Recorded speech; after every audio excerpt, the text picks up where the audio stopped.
That's, to me, one of the biggest safeguards to going off the rails is you being a part of a local church. But then at the same time, I know people say, well, my pastor don't know who I am.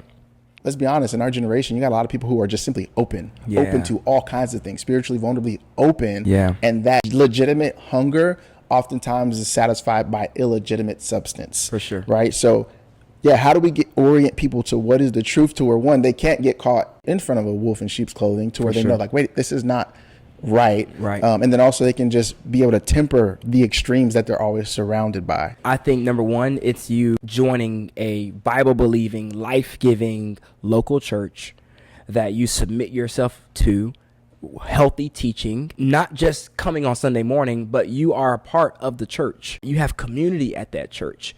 That's number one. So you have an anchor, a place that can hold you accountable, you know what I'm saying, to the things that you're doing and you're progressing into. So do you have a local church that you're showing up at? Because I don't believe the local church is a place for us just to receive. Come on. I believe the local church is for us a place for us to be commissioned, to go back out into the world. We're supposed to come on Sunday morning, get equipped, get refreshed, get reset, so we can go back out and be the hands and feet in a dying world. And so that's, to me, one of the biggest safeguards, to going off the rails is you being a part of a local church. But then at the same time, I know people say, well, my pastor don't know who I am.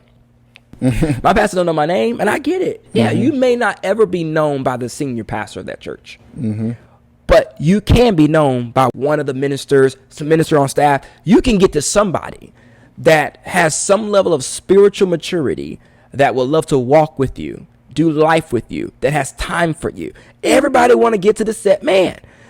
That man of God is not the only person that knows the Bible in that church. He's not the only person that knows how to preach in that church. He's not the only person that knows God in that church. Find you somebody. You don't gotta be somebody on staff. It can be just someone in the community. Find you somebody to link up with. And if you know you're needing to grow in your faith, man, introduce yourself.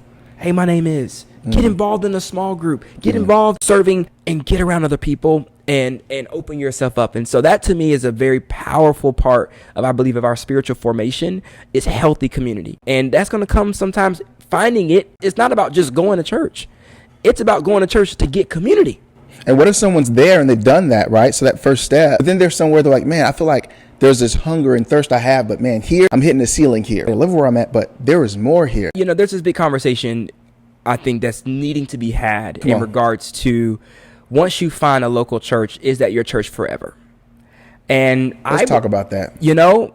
Based upon my journey, I used to believe that there would be one church that I would be at for my entire life until